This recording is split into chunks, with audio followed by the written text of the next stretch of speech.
Nanti sebelum kita tutup dengan membaca bagian terakhir daripada qasidah burdah ini, yaitu munajat kepada Allah Subhanahu wa Ta'ala, doa dan lain sebagainya. Akhir daripada pasal-pasal qasidah burdah.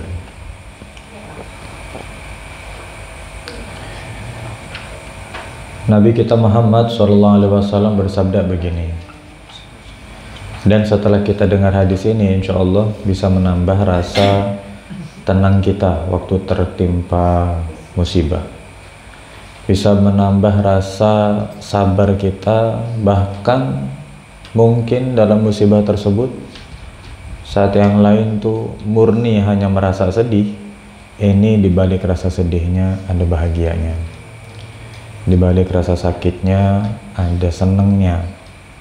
Bahkan bisa jadi semakin tertimpa musibah, semakin besar rasa senangnya kalau sudah sampai pada level atau tingkat tertentu.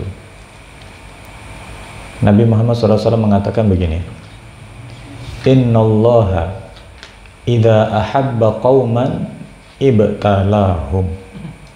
Sesungguhnya Allah Subhanahu wa Ta'ala itu kalau mencintai suatu kaum, kalau mencintai suatu golongan, suatu kelompok, maka apa yang akan Allah lakukan? Ibtalahum, Allah memberi mereka ujian. Allah kalau cinta bukan malah diabaikan, malah diberi ujian. Kalau Allah cinta bukan malah oh gampang, lurus-lurus aja, mudah-mudah aja, suasana hatinya bahagia aja. Enggak. Ibtalahum, Allah memberi mereka ujian. Sehingga adanya ujian itu adalah pertanda hamba tersebut dicintai oleh Allah Subhanahu wa Ta'ala. Kita nggak boleh minta diuji, tapi saat ternyata ujiannya datang, kita nggak boleh tidak menerima ujian tersebut. Karena kelanjutan hadisnya, faman radhiya falahur ridho. Siapa yang ridho hatinya, ikhlas, nerima dengan ujian tersebut, dihadapi dengan ikhtiar yang maksimal, cari gimana jalan keluarnya, doa minta kepada Allah, tapi di hatinya tuh nggak ngeluh, nggak, apalagi naudzubillah min dzalik nyalahkan takdir, apalagi sampai menjelek-jelekkan, naudzubillah. Kalau ada hamba sampai kayak gitu, ini kacau. Faman radhiya, siapa yang ridho, rela, ikhlas hatinya menerima itu, falahur ridho, maka dia diridhoi oleh Allah Subhanahu wa Ta'ala.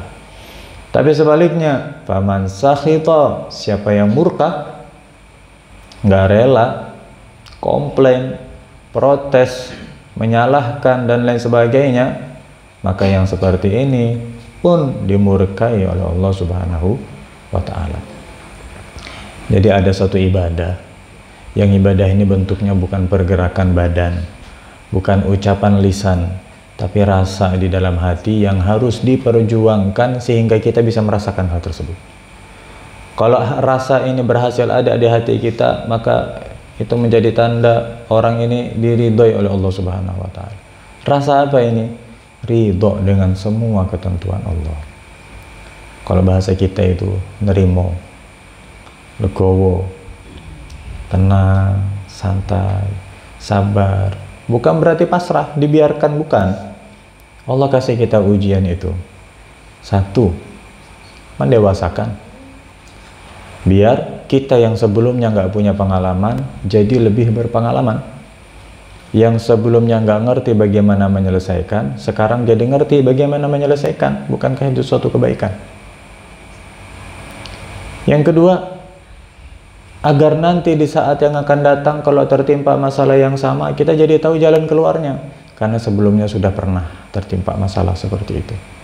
Atau kalau bukan bermanfaat untuk kita, bermanfaat untuk orang lain yang mungkin nantinya tertimpa masalah seperti masalahnya kita, sehingga apa? Kita bisa bantu kasih saran karena pernah merasakan hal yang sama.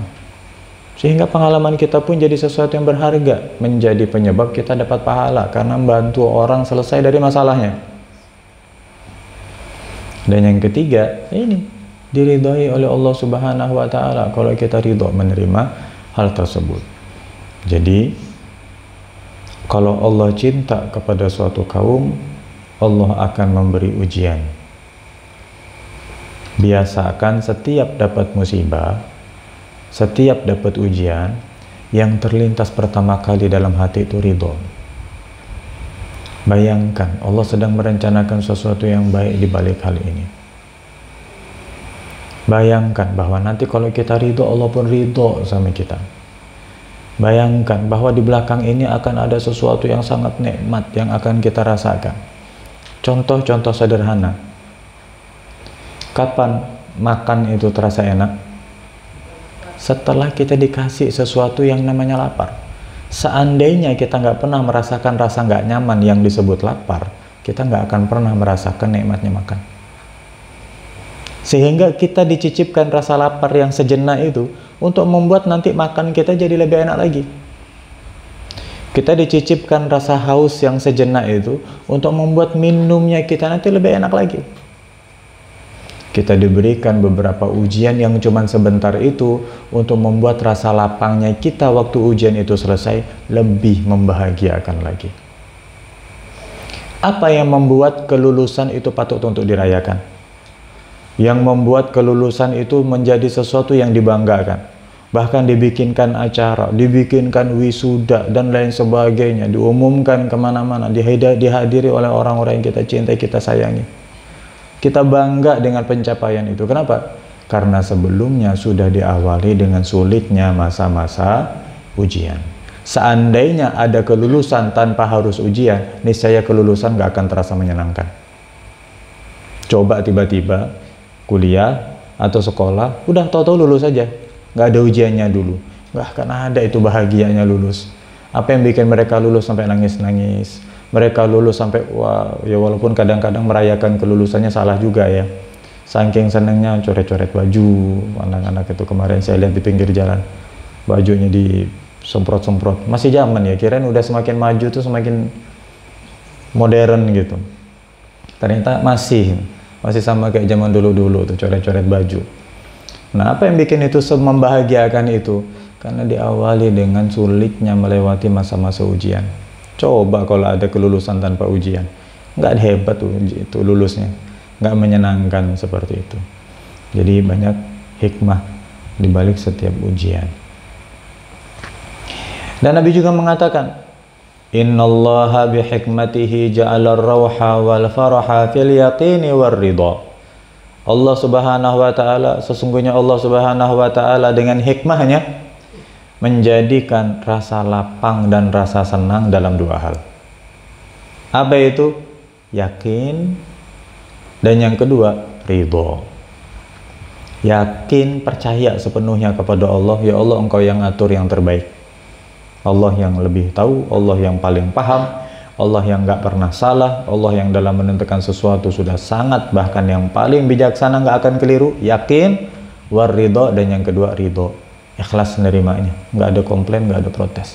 Kalau ada dua hal ini, maka Allah jadikan dalam hati hamba tersebut rasa lapang dan rasa senang.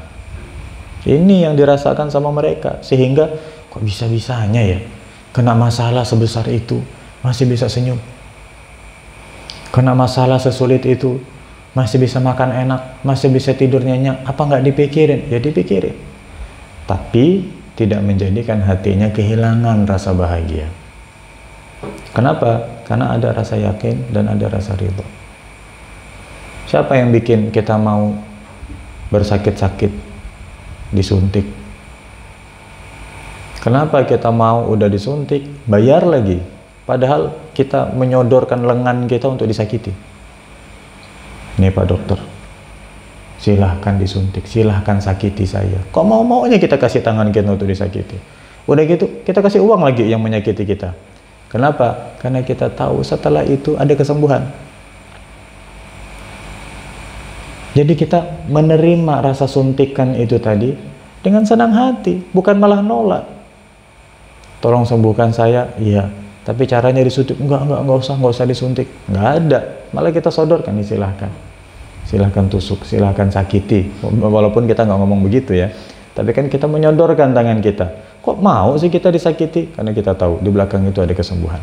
Kalau dalam merasa sakit yang cuma seujung jarum aja setelah itu ada kesembuhan, masa iya sih dalam kesedihan yang diberikan kepada diri kita setelah itu nggak ada kebahagiaan? Ada. Yang bikin kebahagiaan itu nggak datang karena kita terlebih dahulu berburuk sangka kepada Allah Subhanahu wa Ta'ala. Ini nggak bisa, ini pasti, wah ini nggak mungkin lah, kayak lebih tahu kita daripada Allah. Padahal nggak ada malam yang tidak diakhiri dengan siang. Setiap gelap pasti akan ada terang setelahnya. Enggak usah, siapa tahu gelap habis itu gelap selamanya. Nggak mungkin. Makanya hari kiamat itu disebut yaum, bukan lail. Disebut hari kiamat, bukan malam kiamat. Kenapa? Sepanjang apapun malam, tetap endingnya itu pasti siang. Kiamat itu terjadi siang, mahsyar itu siang, terjadinya semuanya saat siang, bukan malam. Endingnya dunia ini bukan gelap, tapi terang, hari, bukan malam. Makanya nggak ada gelapnya malam yang tidak diakhiri dengan timbulnya atau terbitnya matahari, nggak mungkin. Nggak ada kesedihan yang tidak diakhiri dengan kebahagiaan. Tapi kapan? Ya bukan semaunya kita, semaunya Gusti Allah. Kapan kita dinyatakan selesai dari ujian? Kalau dianggap belum lulus, yang gak usah marah kalau kita belum naik kelas. Masih dikasih ujian susulan, lawang belum lulus. Apa tujuannya ujian susulan? Biar mungkin kalau sekarang kita belum lulus, siapa tahu diuji lagi nanti bisa lulus. Mungkin sekarang kita belum bisa, belum tahu caranya, nanti kalau diulang 2 kali bisa. Ternyata 2 kali belum bisa, siapa tahu nanti 3 kali bisa, dan begitu seterusnya, dan begitu seterusnya.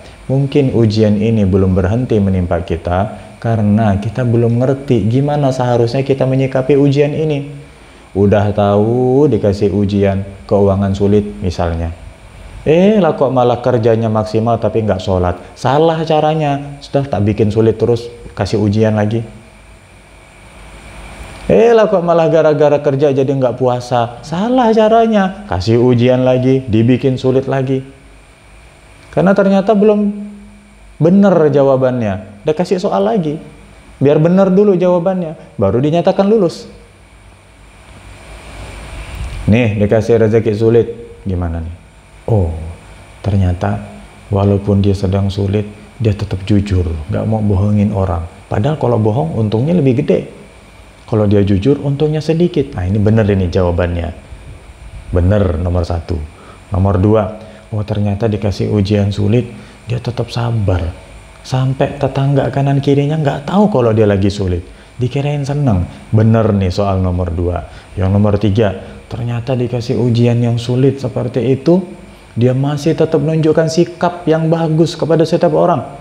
Bukan malah menularkan kesulitannya ke orang banyak, tapi tetap yang ditularkan hal-hal yang positif, vibes-nya tetap positif, tampilannya tetap baik dan lain sebagainya, sikapnya tetap ramah. Pada saat yang sama ada orang lain yang kita kenal ramah, ternyata begitu dapat masalah jadi orang yang galak, begitu dapat masalah jadi orang yang nggak mau senyum, kelihatan kalau punya masalah. Tapi orang ini beda nih, dikasih masalah nggak dikasih masalah, baiknya tetap sama, ramahnya tetap sama, sabarnya tetap sama. Benar soal nomor 4. Terus tuh rentetan demi rentetan. Ujian itu dilihat bagaimana kita menyikapinya.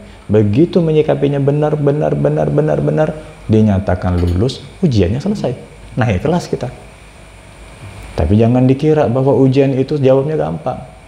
Semakin sulit soalnya berarti menunjukkan semakin tinggi kelasnya. Kalau kita pengen dapat kedudukan yang tinggi, bukan mentok di situ-situ aja. Kita pengen dapat martabat yang tinggi, bukan stagnan di posisi yang sama. Maka kita harus siap kalau nanti ujiannya semakin berat. Jangan mengira nanti ujiannya akan standar begitu-begitu saja.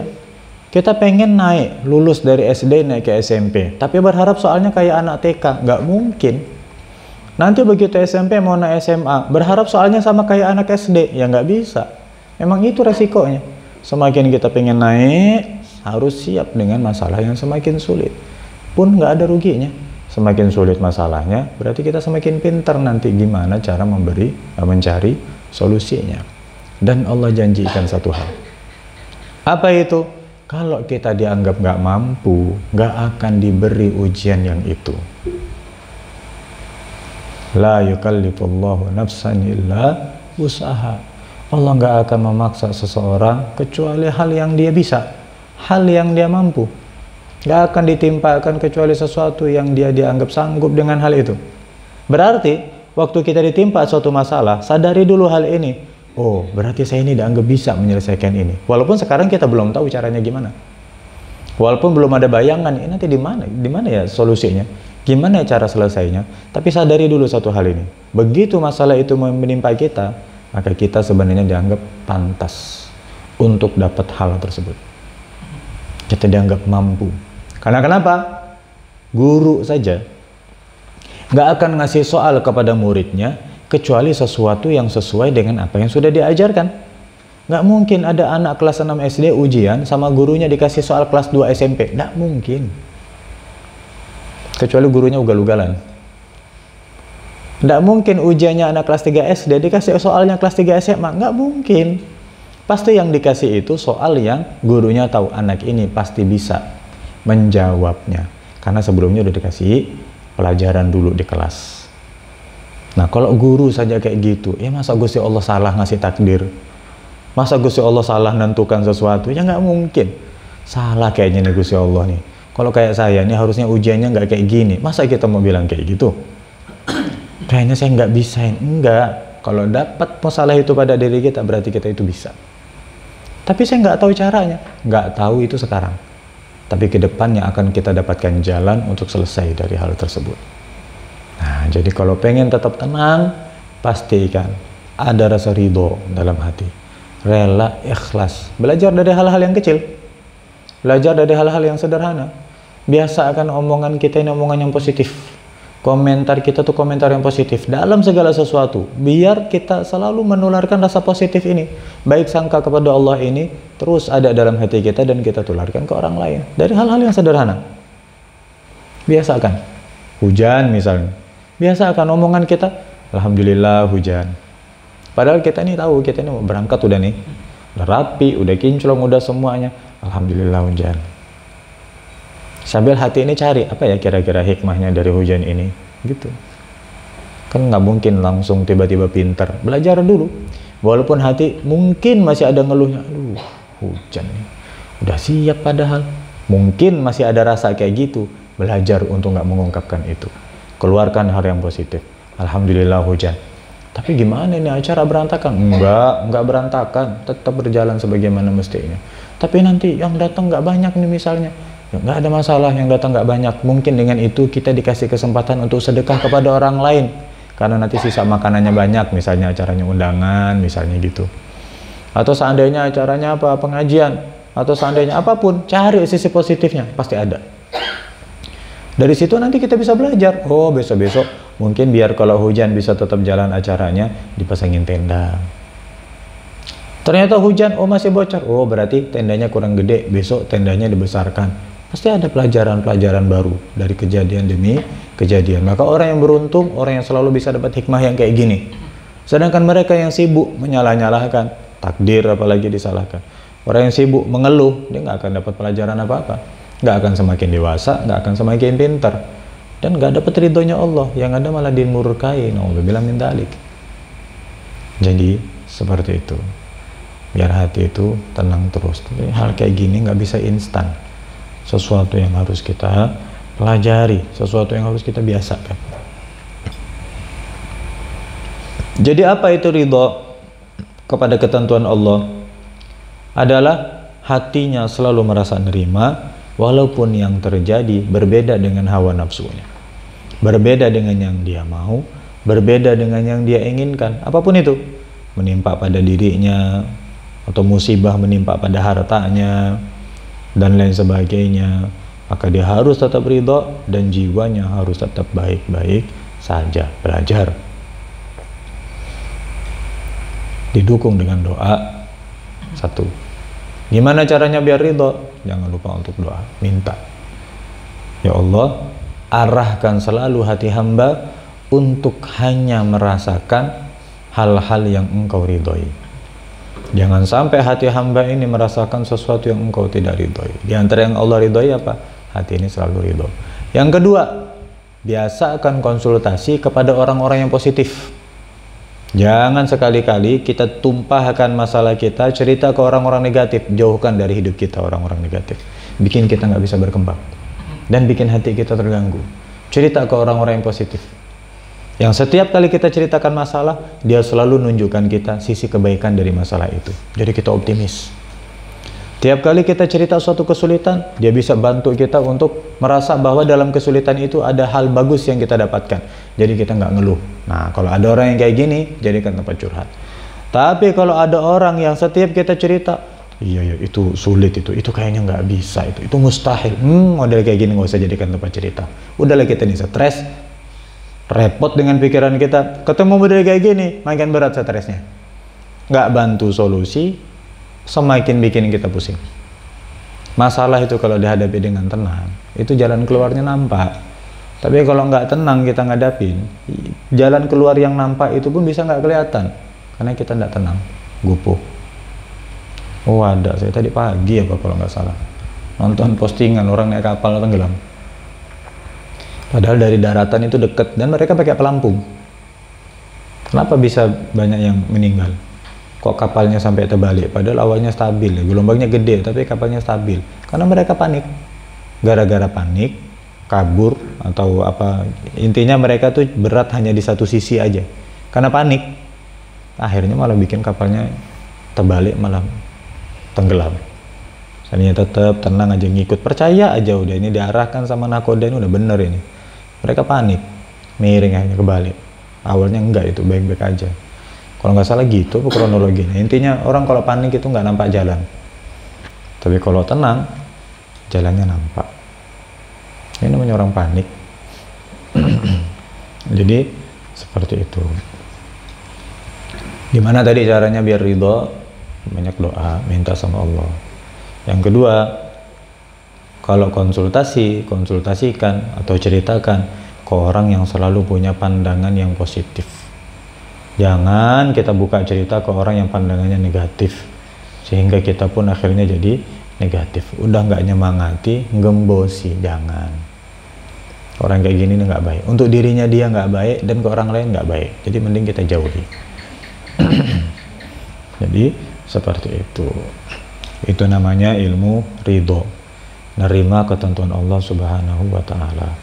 Diingat-ingat lagi ya, kalau kita ditimpa suatu masalah, berarti kita dianggap mampu oleh Allah, dan anggapannya Allah itu nggak mungkin salah. Ingat tentang soal ujian tadi, guru saja nggak mungkin ngasih anak kelas 6 SD soal kelas 3 SMP, nggak mungkin. Guru yang manusia biasa, yang banyak keliru dan salahnya, itu nggak mungkin ngasih kayak gitu. Apalagi Allah yang maha tahu, nggak mungkin keliru ngasih, itu nggak mungkin. Hindari kata-kata seperti itu. Dan hindari memperbanyak melihat hal-hal yang kayak gitu. Hindari. Kita ini sudah berada di suatu zaman, di mana di zaman yang seperti ini orang yang paling selamat adalah orang yang nggak banyak ngurusin urusannya orang lain. Fokus saja sama diri sendiri. Jadi urusan orang tuh udah biar dia lah.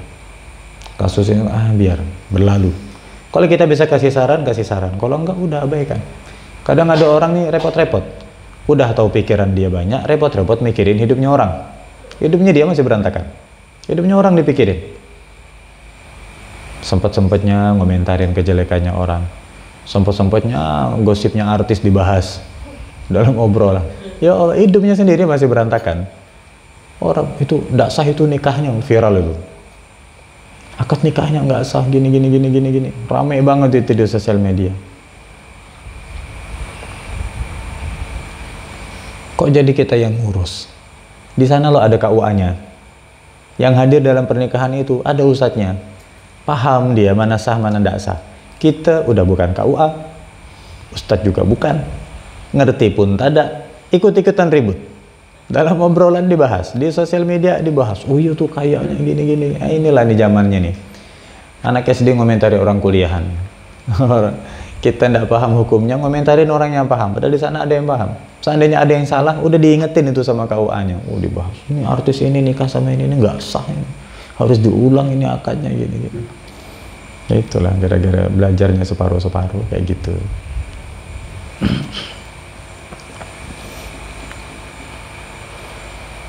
Saya sering dibilang sama guru saya gini, kalau belajar tuh jangan setengah. Belajar setengah itu lebih bahaya daripada nggak belajar sama sekali. Kenapa demikian? Kalau nggak belajar sama sekali, kita ngerasa belum tahu, kita malah diem, nggak komentar. Tapi kalau belajar, terus belajarnya cuma setengah, pemahaman kita salah gara-gara belajar cuma setengah. Kita ngerasa tahu, akhirnya kita komentar, padahal komentar kita nggak benar. Itu bahayanya belajar setengah. Masih mending yang nggak belajar, dia nggak berani komentar soalnya. Kayak gitu. Baru tadi sebelum sholat isya tuh ngobrol sama ibu saya tuh masalah ngaji. Gara-gara belajar setengah. Nggak ngaji itu, baca Quran itu, kalau nggak ada wudu, pahalanya nggak sebesar kalau ada wudu. Kalau pakai wudu, pahalanya lebih banyak. Kalau nggak wudu, pahalanya 1 atau pahalanya lebih sedikit. Itu benar. Masalahnya belajarnya setengah. Apa yang jadi masalah? Itu maksudnya baca Quran, baca bukan megang Quran. Kalau megang Quran tetap harus ada wudu. Nah, yang bagian ininya tidur, nggak dengar penjelasannya. Yang kedengeran baca Quran, kalau tanpa wudu pahalanya lebih sedikit daripada kalau dengan wudu. Berarti nggak pakai wudu boleh baca Quran? Boleh, baca loh ya, bukan megang Quran. Baca tuh maksudnya Bismillahirrahmanirrahim, Qul huwallahu ahad. Ini baca Quran, melafadzkan Quran, nggak ada wudu, nggak apa-apa. Dan memang pahalanya nggak sebanyak kalau membaca Quran tadi dengan wudu. Bukan berarti boleh baca Quran nggak pakai wudu. Gimana coba jelasinnya kalau udah kayak gini? Lah itu gara-gara ngajinya separuh. Coba kalau full, kan nggak ada salah paham kayak gitu. Lebih ngeh dengan yang belum ngaji sama sekali. Kenapa? Malah nggak berani mau baca Quran. Aduh, saya belum ngerti ini, belum belajar soalnya. Boleh nggak saya? Belum ada wudu nih, boleh nggak megang Quran nih? Malah nggak berani, karena memang belum belajar caranya. Daripada yang belajar tapi separuh tadi berani ternyata salah. Kayak gitu. Jadi perhatikan tempat curhat. Kemana kita bercerita, kemana kita bertanya, hati-hati. Apalagi kalau kaitannya dengan urusan-urusan hukum. Nah, termasuk juga urusan pribadi seperti tadi. Cerita atau apa. Boleh, curhat, bagus. Jangan dipendam sendiri. Kalau dipendam sendiri, terus kita nggak dapat solusi, akhirnya dibisikin sama setan. Ada masalah, bunuh diri. Ada masalah, ngedrak nanti. Minum ini, minum itu. Tapi dari mana tuh? Itu saat saya lihat di TV itu katanya kalau lagi mabuk gitu hilang pusingnya. Iya, pas lagi mabuk hilang. Begitu mabuknya hilang makin pusing. Masalahnya nggak selesai, penyakitnya nambah.